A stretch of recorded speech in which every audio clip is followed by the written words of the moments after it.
कर्मा और धर्मा की कहानी। प्रिय दोस्तों, एक समय की बात है, किसी नगर में एक कर्मा और धर्मा दो भाई थे। दोनों बहुत ही मेहनती थे, दयाबंद थे। कुछ दिनों बाद कर्मा का विवाह हो गया। उसकी पत्नी अधर्मी और दूसरों को परेशान करने वाली थी। यहाँ तक कि वह धरती माँ के ऊपर ही माड़ को पसा देती थी, जिससे कर्मा बहुत दुखी हुआ करता था। वह धरती माँ को पीड़ा से बहुत दुखी थी और इससे नाराज होकर वह घर से चला गया। उसके जाते ही सभी के भाग फूट गए। दुख देखने का दिन आ गया और वहां के लोग दुखी रहने लगे। धर्मा से लोगों की परेशानी नहीं देखी गई और वह अपने भाई को खोजने के लिए निकल पड़ा। कुछ दूर चलने पर उसे प्यास लग गया। आसपास कहीं पानी नहीं था। दूर एक नदी दिखाई दिया। वह जाने पर देखा कि उसमें पानी नहीं है। नदी ने धर्मा से कहा कि जब से कर्मा भाई यहाँ से गए हैं, तब से हमारा कर्म फूट गया है। यहाँ का पानी सूख गया है। अगर वे मिले तो उससे कह देना।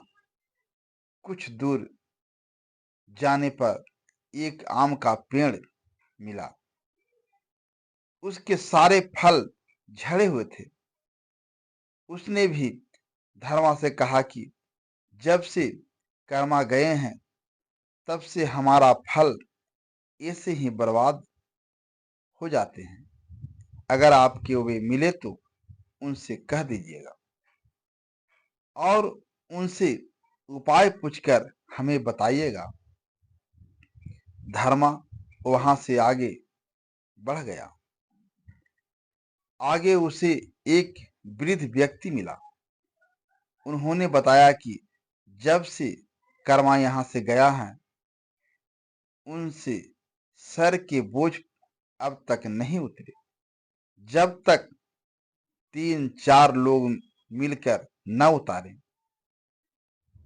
सो यह बात कर्मा से बताकर निवारण का उपाय बताना।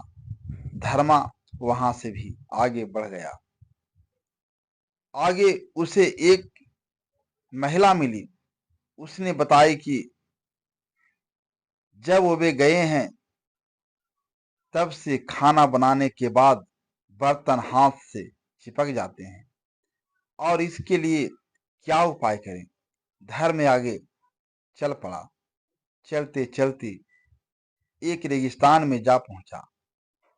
वहां उसने देखा कि कर्मा धूप व गर्मी से परेशान है। उसके शरीर पर फोड़े पड़े हैं और वह व्याकुल हो रहा है।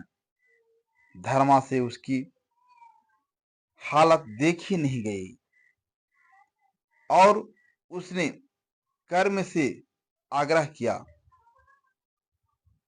कि वह घर वापस चले। तो कर्मा ने कहा कि मैं उस घर कैसे जाऊं जहां मेरी पत्नी जमीन पर माल फेंक देती है। तब धर्मा ने प्रवचन दिया कि आज के बाद कोई भी महिला जमीन पर माल नहीं फेंकेगी। फिर दोनों भाई वापस घर की ओर चल देते हैं।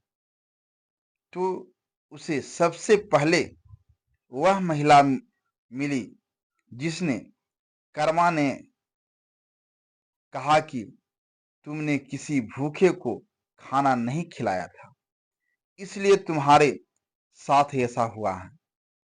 आगे कभी ऐसा मत करना, सब ठीक हो जाएगा।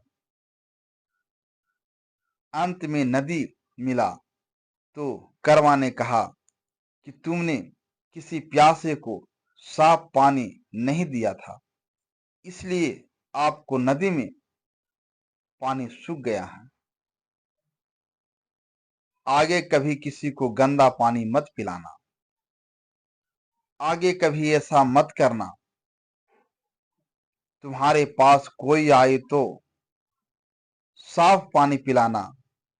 इसी प्रकार उसने सबको उसका कर्म बताते हुए घर आया और भादो शुक्ल पक्ष एकादशी को पोखर में कर्मा को डाल गाड़कर पूजा किया। उसके बाद पूरे इलाके में पुनः खुशहाली लौट आई और सभी आनंद से रहने लगे। उसी दिन से कर्मा व्रत मनाया जाता है। कहते हैं कि उसी की याद करके आज कर्मा पर्व मनाया जाता है। दोस्तों, इस वीडियो को पूरे अंत तक देखने के लिए आपका हमारे तरफ से दिल से धन्यवाद।